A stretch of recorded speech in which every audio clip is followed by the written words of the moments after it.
चलिए बिस्मिल्लाहिर्रहमानिर्रहीम। BBA second year first semester human resource fourth unit first question, what do you mean by IR system? Industrial relation, what is it's scope? Describe the perspective of IR. According to International Labour Organization, industrial relations deal with either the relationship between state and employers and workers organization or the relation between the occupational organization themselves. यानी कि लफ्ज़े जो है country और जो है companies और companies के अंदर काम करने वाले, इन लोगों के ताल्लुकात को बोलते हैं इंडस्ट्रियल रिलेशन, IR. ठीक है, किस किस्म से ये लोग कॉन्ट्रैक्ट में रहते, ठीक है, किस किस्म से ये लोग जो है कॉन्ट्रैक्ट में रहते, किस किस्म का रिलेशन रहता है. जैसा कि अपने पास क्या है, गवर्नमेंट में क्या है, एक ट्रांसपोर्ट डिपार्टमेंट रहता है और यहाँ पे निजी लेवल पे क्या है, ट्रांसपोर्ट वो रहते अपने को, जैसा कि ऑटो रिक्शा यूनियन है, ठीक है, ड्राइवर यूनियन है. तो उन लोगों का क्या है, गवर्नमेंट से उनका लीडर कांटेक्ट में रहता है रूल्स वगैरह के लिए, उसके लिए. तो इसी तरीके से इंडस्ट्रीज़ जो है रिलेशनशिप में कैसा आपस में, गवर्नमेंट के साथ या फिर आपस में. The concept of industrial relation system has been widened which shows the relationship that exist between the state and its employees. ठीक है, एम्प्लॉयर्स, फर्म्स, ऑर्गेनाइजेशंस, वही है. इसके अंदर जो है ये पूरे चीज़ें आते, जितने भी चीज़ें बिजनेस से रिलेटेड है, गवर्नमेंट से रिलेटेड है, जो भी है, ये सारी चीज़ें एक दूसरे से इनका ताल्लुक़ कैसा मेंटेन हो रहा. एग्जांपल मैं दिया था आपको, यहाँ पे है relation between employees, employers, their unions and government. Okay, scope इसके अंदर क्या क्या आता. It involves creating and maintaining effective personal relationship in the industry. आपस में सब अच्छे रहे तो काम भी अच्छा चलता. सीधा इन लोग हड़ताल पे उतर गए तो मसला ख़राब हो जाता. तो सबको रिलेशंस अच्छे मेंटेन करके चलना. It involves collective relationships among employees, employers and trade unions. तो यहाँ पे क्या है, कलेक्टिव का मतलब एक नहीं, सब मिल के इकट्ठा रहें कलेक्टिव में. ऐसा नहीं एक कंपनी से रिलेशन अच्छे, एक से नहीं, ओवरऑल कंपनी से रिलेशन अच्छे रहना. ठीक है, ओवरऑल यूनियन से रिलेशंस अच्छे रहना. It involves government participation in regulating labour related matters. तो गवर्नमेंट का इन्वॉल्वमेंट ज़रूरी है, गवर्नमेंट इस पूरों को कंट्रोल में रख सकता है. It focuses on the highest individual development and adequate working relationship among all involve party. ये लोग क्या करते, एक एक आदमी से जाके नहीं मिलते, उनका जो हाईएस्ट यानी कि लीडर, आपस में लीडरों को बुलाएंगे मीटिंग में, तो हाईएस्ट जो भी रहेगा उस लेवल से डेवलपमेंट कर लेते जाते हैं, उनसे डील करते हैं. It covers legal regulations related to labour and employment within work place. अब आप देखते हैं अड्डे पे लेबर का रेट तय होता, हर थोड़े दिन को मजदूरी बढ़ते जाती.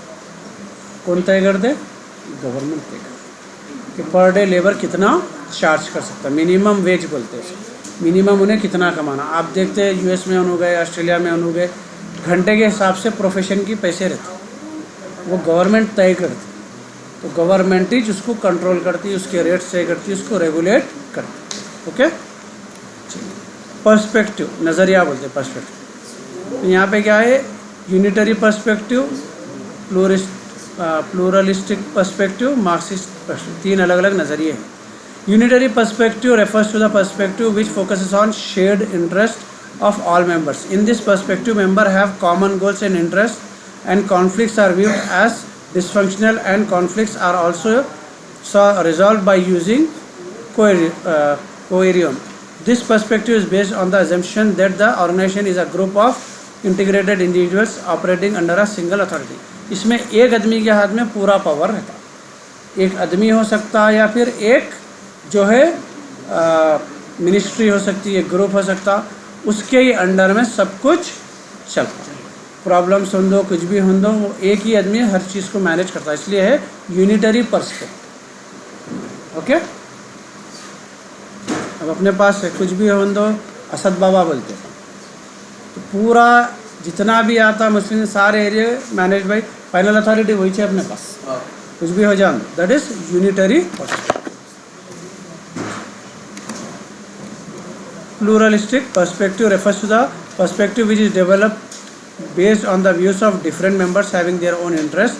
In this perspective, members have distinct goals and interests, and conflicts are also resolving using agreement and compromises. Plural का मतलब होता है एक से ज़्यादा, सिंगुलर प्लूरल करे हुए। इसमें सबके व्यूज़ को कंसिडर करते हुए कानून बनाया जाता, डेवलपमेंट लाया जाता, ठीक है। तो इसमें क्या होता बोले तो एग्रीमेंट्स वगैरह होते। कई को जब नज़रिया अलग रहेगा तो मिलके काम करना मुश्किल होता, उस टाइम पे एग्रीमेंट्स के बेस पे ही काम चलता। तो जो भी चेंजेस लाएंगे, जो भी कानून बनेगा, जो कुछ भी होगा आपस में, वो सब जो है आपको एग्रीमेंट और कॉम्प्रोमाइज़ के हिसाब में चलेगा, सबका उसके अंदर कंसिडरेशन रहेगा।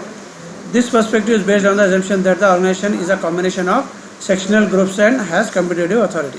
तो यहाँ क्या है, कंपनीज पूरे अलग अलग रहते, उसमें कॉम्पिटिशन्स भी रहते, सबका ख्याल करते हुए। अब है पेप्सी को सिमिलर बिजनेस में कॉम्पिटिटर भी है, लेकिन जब अंडर वन रूफ आ जाएंगे पूरे तो वो सब एक ही चलेंगे। ना इत्तेफाकियाँ भी रहे तो सब कुछ साथ एग्रीमेंट के हिसाब से चलना पड़ेगा।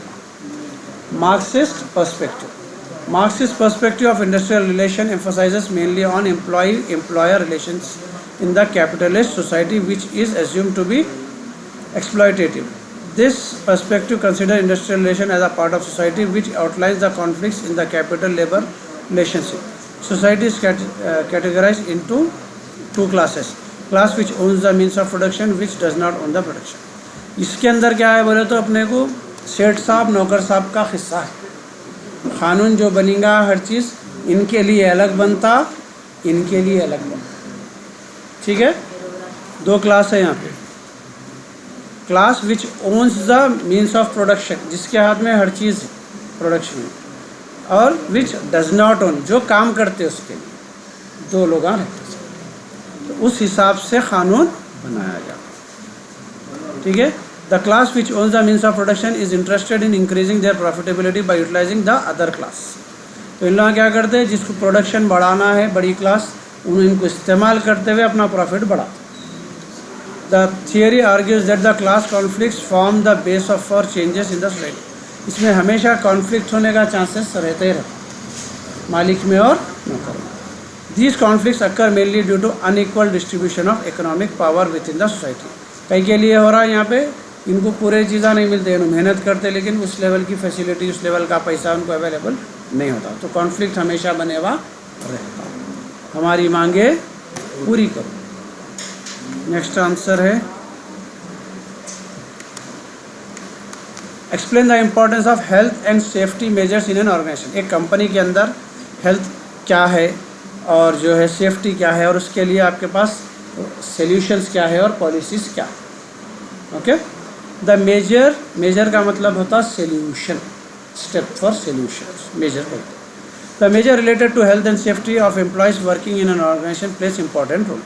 सच measures are very crucial from the perspective of employees as well as employers. The main intention for providing health and safety measures is to protect the employees, workers, customers or others who are involved in the business process like product purchasing, sale, loading, unloading etc. तो safety और health का इसके अंदर पूरा है। Employees जो काम कर रहे हैं उनकी हेल्थ एंड सेफ्टी, ठीक है, और जो है अपने को जो भी वर्कर्स है दूसरे कोई भी लेवल पे काम करो उनकी सेफ्टी, जितने लोग ट्रांसपोर्ट में है अपना प्रोडक्ट पहुंचा रहे कर रहे हैं उनकी सेफ्टी, और कस्टमर जो इस्तेमाल कर रहे हैं उनकी सेफ्टी, दुकानदार जो बेच रहा उसकी सेफ्टी। अब मैं सपोज़ के मेरा केमिकल का बिज़नेस है, तब मेरे को सेफ्टी पूरी प्रोडक्शन से लेके कंजम्पशन तक पूरी सेफ्टी को देखना पड़ता है। तो ये सब हेल्थ एंड सेफ्टी में आता है, ये सब को कंसिडर करना। The organization which do not follow certain health and safety measures as per guidelines and provisions of Health and Safety at Work Act 1974 may face issue like low employees retention rate, higher recruitment and low profitability. अगर वो लोग health and safety में सही maintain नहीं करें तो वहाँ पे क्या होता है, एम्प्लॉयज़ ज़्यादा टाइम तक काम नहीं करते, बीमार हो गए तो छोड़ देते। उनके लिए क्या है, फिर बार बार उनको क्या है हायर करना पड़ता, हायर करने को खर्चा होता, ट्रेनिंग, और प्रॉफिटेबिलिटी आपकी ऑटोमेटिक क्या हो जाती, कम हो जाती। Following points highlight the importance of health and safety. Health and safety के इंपॉर्टेंट पॉइंट क्या है, अगर आप हेल्थ एंड सेफ्टी मेंटेन करें तो क्या क्या फ़ायदे? कंपटीटिव एडवांटेज, आपकी कंपनी क्या है, कंपटीशन में आगे रह सकती, दूसरा नहीं कर रहा अपन कर रहे हैं तो अपन ahead. Low term benefits, long term benefits sorry, they अगर एम्प्लॉयज़ आपके अच्छे रहेंगे तो उन लोगों का क्या है, आपके लिए अच्छा कमाएंगे, तो लॉन्ग टर्म में क्या है, आपके एक तो नाम भी अच्छा रहता, दूसरा जो है आपका प्रॉफिट भी खुद ब खुद बढ़ता। एग्जाम्पल है जैसा कि हम ना गूगल में, माइक्रोसॉफ्ट में, इसमें कंपनियों में बड़ों में काम करो, वहाँ आपको दुनिया के फैसिलिटीज़ देते हैं, स्पोर्ट्स के लिए, खाने पीने के लिए, ग्राउंड से, फैमिलीज़ को बुलाते, गिफ्ट्स देते। तो ये सब जब आप केयर करेंगे तो एम्प्लॉय बाहर जाके आपकी तारीफ़ करता होगा, आपकी कंपनी की रेटिंग बढ़ती जाती है। ठीक है। रिड्यूस स्ट्राइक्स एंड लॉकडाउन, जब आपका एम्प्लॉयज़ अच्छे रहेंगे, उनका आप ख्याल करेंगे, ना उन्हें स्ट्राइक करते हैं ना आपकी कंपनी बंद होती। रिटेन एम्प्लॉयज़ काम छोड़ के जाते ही नहीं आपके। एक्सीडेंट प्रोटेक्शन, अगर आप जो है उन लोगों का ख्याल करेंगे, सेफ्टी मेजर्स पूरे लेंगे तो एक्सीडेंट्स के चांसेस आपके पास। अवॉइडेंस ऑफ लीगल ऑब्लिगेशन, जब एम्प्लॉयज़ अच्छे रहेंगे, खुश रहेंगे तो आपको लीगल मसले ही नहीं होंगे, ना तो पुलिस के नहीं जाना पड़ेगा, ना जेल को जाना पड़ेगा आपको।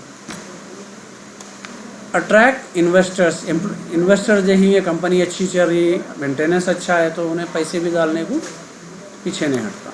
सोशल रिस्पॉन्सिबिलिटी, ये क्या है, सोशल रिस्पॉन्सिबिलिटी भी है, आप जब काम कर रहे हैं तो आप सोसाइटी का भी ख्याल करना, लोगों के घर के सामने कचरा नहीं डालना, लोगों के घर के